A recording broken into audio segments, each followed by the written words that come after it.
So this is it. This is going to be the final presidential prediction map for 2024. Who's going to get it? Is it going to be Kamala Harris or is it going to be Donald Trump? Well, I'm sure a lot of people are probably just going to skip to the end of the video to see the final map, but let's take a couple of minutes to go through a little bit of background before we start filling out the states. So first of all, as I've said many other times, along with a lot of other people, this thing could go either way. The polls are tight, but the polls are not everything. But when it comes down to it, this has been a very stressful election. I've got a lot of burnout from it. I'm sure you've got a bunch yourself. In some sense, I just want this thing to be over. But here on this channel, we've been covering the entire thing ever since the last midterms a couple years ago. I tried to cover everything as fairly as I can, and it's incredibly difficult to lean one way or the other on predicting a winner. Some people say, what about the gut reaction? Well, it doesn't help when your gut goes back and forth 3 or 4 times. The truth is, you can make a case for Harris landsliding and sweeping all the battleground states. You could do the exact same thing for Trump. If Harris is going to win, I think some of the factors are going to include abortion, Trump's convictions, some of the controversial things Trump has said, fears about what Trump is going to do in office, and some enthusiasm for her not being Biden, who looked like he was dead on arrival. Now, if Trump is going to win, it's going to be because of inflation, immigration, Harris's perceived lack of authenticity in changing positions, and Trump looking to overall shake up the system because the status quo for a lot of people just isn't working. Now, those are just a few things. Of course, some people are going to vote one way or the other for their own reasons. There's going to be single issue voters out there. There's going to be people voting purely on the economy or abortion. There are really endless reasons that someone could be motivated to vote one way or the other. You might disagree with some of those reasons, but that's what people are going to do. Now, if we get into the map, I'm going to start by plugging in some of the obvious safe states, and these are expected to be 10 or more point margins or otherwise not at all competitive. And while we do this, we can say that this is pretty much a two-person horse race. The third parties ended up not being too much of a factor, but there are certain states where Kennedy or Chase Oliver or Jill Stein could play a small role. Now, if you're tracking some of the early vote ballot requests or returns, you're likely to have seen Republicans are doing a lot better than they did in 2020. Now, I don't personally think that means much because we have no idea who they voted for and what the election day turnout is going to be. And I've also heard Republicans are cannibalizing their vote by having them come out early. Well, if that's true, I think Democrats are also doing the same. But I think if you're going to vote, it's always good to get it in case something comes up on election day. But I cannot tell you how many times I've seen each side of the aisle claim that they have momentum, that they're seeing something in the data that puts them ahead. I've seen it over and over and over. People point out one poll, or they point out one pollster, or they talk about one event during the campaign, or they talk about one demographic. And then the other side immediately comes back and says, no, that's actually not true. Here's why they should feel good or bad about their position. It goes on and on and on. I understand that both sides want to project some level of confidence so it doesn't seem like they're headed for a loss. But somebody is going to end up being surprised. And I think anybody's prediction that is more or less close to the middle, there's no shame if they get it wrong. Now, if you go bold and you have a huge landslide for one side or the other, then you might look like a hero, but you also might look like a total idiot. I never understood why some people are so confident that one side is going to win or lose. We've pretty much all been burned by the polling in 2016 or 2020. Both of them underestimated Trump, but 20 was different because he took the loss. Now, that also was a pandemic year. Some people say you can't compare anything to that. Then other people look at 2022 and say that Democrats overperformed. So they look at the polls in a different light. There's also talk about shy Trump or shy Harris voters. Maybe they're not being captured by the pollsters. I think there's definitely going to be some on both sides, depending on where they live. But I would think that it's probably more likely there's going to be a few more shy Trump voters than Harris voters. I think there could also be some of the Bradley effect as well. That's where some people being polled might think it's a little bit more preferable if they said that they're going to vote for Harris over Trump because it looks like the more socially acceptable choice. That might not be much, but that could also tip some of these states. There's also the possibility that it just doesn't happen at all this time. There could be a ton of hidden Harris voters out there. They just don't want to go back to the Trump years. They just think it's too much of a circus. So there is enthusiasm on both sides. You could go on forever about this, but eventually you got to actually start calling these states if you're going to fill out a prediction map. So let's see what we've got so far. I don't think there's anything controversial here whatsoever for either side. Alaska does have ranked choice voting, but I do think it's more reasonable that it's over 10 points for Trump. Now, if we go down to the likely states, these are expected to be between 5 and 10 point margins or otherwise have an outside chance of being competitive. First, for Kamala Harris. In the Southwest, we're going to give her the land of enchantment. That's going to be New Mexico. This was over 10 last time for Biden. This time, I think it's going to be a little bit more narrow. Trump might be thinking he's made significant gains with Hispanic voters, and that could drag this down to a competitive status. That's possible, but I think it's more likely this is still over 5 points, but not quite 10. So that means this is going to go likely. Next, we're going to go to Nebraska's 2nd congressional district. There's been redistricting since 2020, even though the district did get a little bit redder and Trump did win it in 16. The makeup and characteristics of this district look like they're shaping up to go to Harris, and I think it's also going to be by a likely margin. Next, we've got Minnesota, and this has Harris's running mate, Tim Walz. Trump made it unexpectedly close here in 16. In 20, it wasn't that close. In this, I think it's going to be a little bit more narrow, probably about 5 to 6 points for Harris, so that means it is going to go likely. Now, if we go to the Northeast, we've got Maine, and we've got at large. This one also was unexpectedly closer in 16, not as much in 20. I'm going to split the difference. I'm going to say this is mid-single digits, but it's still going to go likely for Harris. Next door, we've got New Hampshire, and this is yet another one that was actually pretty close in 16, but in 20, it went hard to the left. I could see this one getting down to low single digits. I could see it getting to high single digits, but I'm going to go in the middle again. I'm going to say it's about 5 to 6, and it's going to go likely. The last likely state for Harris is going to be Virginia. This was 10 last time for Biden. I think it's going to get narrower by 2, maybe 3 points. Not really competitive, but not as safe as last time, so it's going to go likely. Now, the likely states for Trump. Let's start off in the northeast corner in Maine's 2nd congressional district. This district has the right makeup to put this in the Trump column, and if it's anything like 16 or 20, it should be by a convincing enough margin to get this easily into likely territory. If he has a good night, it could hit 10. Out of caution, I'm going to put this at likely. Now let's look at Iowa. Now this is a state that went for Trump by more than 8 points last time. We did have the Seltzer poll that showed Harris up by 3. That's a reputable pollster, so it does warrant a second look. But if that poll were accurate, then the entire election is over. It's a landslide for Harris across tons of other states. Considering all the other data, it does seem like it's more of an outlier. Now, could the state get more narrow? Yeah, that's a possibility. But we've seen other polls. It's also quite possible it gets into double digits. So you can interpret the data any way you'd like, depending on what you're looking for. But again, I'm not going to rock the boat too much here. I'm going to put this at likely for Trump. Then further east, we've got Ohio. This state has also underestimated Trump in the past, even though it's now known as a moderately red state. They've also got a key Senate race here. It could also hit double digits for Trump, and I would not at all be surprised. But again, out of caution, I'm going to say this is high single digits, and it goes likely for Trump. Now, down in Trump's home state of Florida, here's another one where Trump has been underestimated in the polling in the past. Republicans had a huge red wave here in 2022. It's true that there's also going to be some ballot measures here that could motivate Democrats to turn out. Even so, I don't think that would dent the overall margin here. Trump is almost certain to at least win this state. The only question is how high can he go? Given we saw Governor DeSantis win by 19 points here, double digits is not at all out of the question. But this is a different election. There's different turnout. Everybody's going to be watching Miami-Dade County. Once you consider everything, I think the safest rating here is to put this at likely. Finally, we've got Texas. The suburbs are going to be a great place to take a look at here. Williamson County is one that comes to mind. Also, we've got to see what happens in the Rio Grande Valley with Hispanic support. Are they actually going to move significantly toward the right? They could, but is that going to be enough to prevent the state from overall moving toward the left? Either way, this state is not at all considered a battleground, and Trump is expected to win it. There's no guarantee that it cannot get under 5 here, but there's also no guarantee that it can't hit 10 either. This is another one where I would expect it to be similar to what it was in 2020, so that's going to put this right at a likely margin. Now we've got the 7 battleground states remaining. Lean margins are under 5 points, but more than 1. Tilt margins are 1% or less. And again, all 7 of these could go either way. Let's go through these one at a time. We're going to start in the Tar Heel state, that's North Carolina. This is the only one of these 7 states that Trump won in 2020. He has been underestimated here in the polling in the past. It's almost a 50-50 polarized state. It's certainly possible Harris can win it, but the margin I've settled on right now is about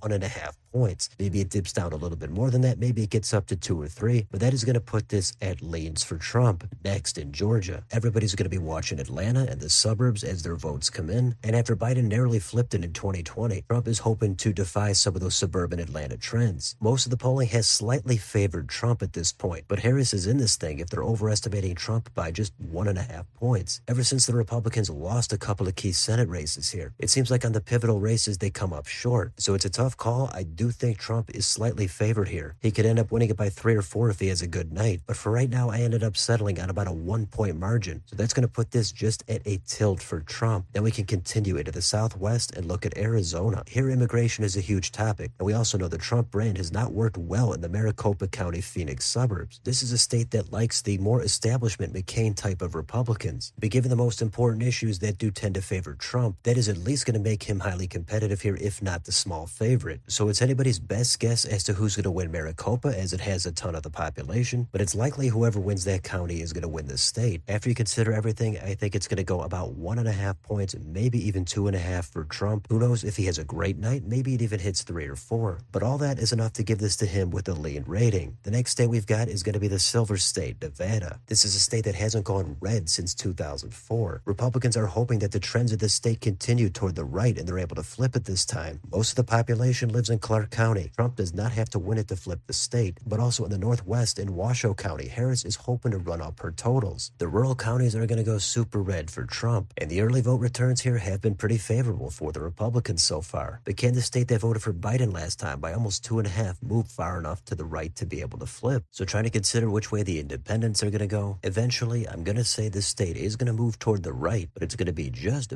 barely not enough to flip. Maybe the Harry Reid machine pulls through one more time, and if Trump ends up winning it, there's not going to be any surprise, but I'm going to give this one to Harris by a tilt margin. Finally, we've got the former blue wall states in the Rust Belt, Wisconsin, Michigan, and Pennsylvania. There's going to be different factors to consider here, like which third-party candidates are on the ballot, same-day voter registration in a place like Wisconsin. And this does seem to be a place that Trump has been underestimated considerably in the polling, especially in Wisconsin. Of these three, that's the state I consider to be the reddest. It's also the most purple. In PA, Harris has got to get that Philadelphia vote to turn out. Trump has got to do well in those rural red counties. We've got to be watching the Union vote and the Arab American vote in Michigan. And these are the states that I would think Trump would do better than Harris in compared to Biden. I don't really see her as having as much of a connection with blue-collar, white working-class voters as someone like Biden. So all these are going to be tilt margins, but if somehow Harris won all three, or if Trump won all three, I don't think I'm going to be surprised either. So without agonizing over these ratings forever, I finally settled on giving Harris Michigan, and Trump is going to claim Wisconsin and Pennsylvania. So that's it. The final electoral vote is 291 for Donald Trump, 247 for Kamala Harris. Trump pulls off the narrow win, but it is a complete cliffhanger. Once we have all the answers, then it's going to start to make a lot more sense. We're going to say, of course, Harris was never going to be able to win because of this, or of course, Trump was not going to be able to win because of that. I would guess in the national popular vote, Harris is going to win that by just over 2 points. And she could win all 7 of the battlegrounds. Trump could win all 7 as well. They could underestimate each side, but I would think that if anything, Trump is going to be just slightly more underestimated than Harris. But you'd like to think the pollsters have finally figured out what they're doing. I think the biggest unknown is we just don't know who's going to turn out on election day. Maybe there's a huge surge for Harris and Trump gets wiped out. Maybe there's an even bigger surge for Trump and he puts some other states into competitive territory. Now, some people might think a place like New York or New Jersey could possibly get under 10. I think that's going to be a little bit far-fetched, but I do think a state like Ohio, that easily could hit 10 points. There's all kinds of different outcomes you could come up with depending on what you want to emphasize and what you want to downplay. Everybody loves data that shows their side in the lead, and they want to criticize it when it shows them behind. Everybody can't be right, but if it's this close of an election, as long as you're not predicting a landslide, then I don't think there's any chance you could look too foolish depending on who wins. There's going to be a ton of fallout from this with exit polling and analyzing the different demographics. Hispanic voters, white college-educated voters, everybody wants to know which way everybody's going to move. Who knows what we're going to see tomorrow, but we will be doing a live stream all night, so stop by for that if you want to get some election night coverage. Other than that, this is all I've got, so let me know in the comments. Is your prediction drastically different from this, or is it pretty much in the same ballpark? Do you have the blue wall states voting for different candidates? Do you think Florida is going to hit 10 points? Do you think Texas is going to be more competitive? What about Iowa or New Mexico? Let me know any of your thoughts down below. On your way out, don't forget to like, share, and subscribe. Thanks for watching, and I'll see you next time.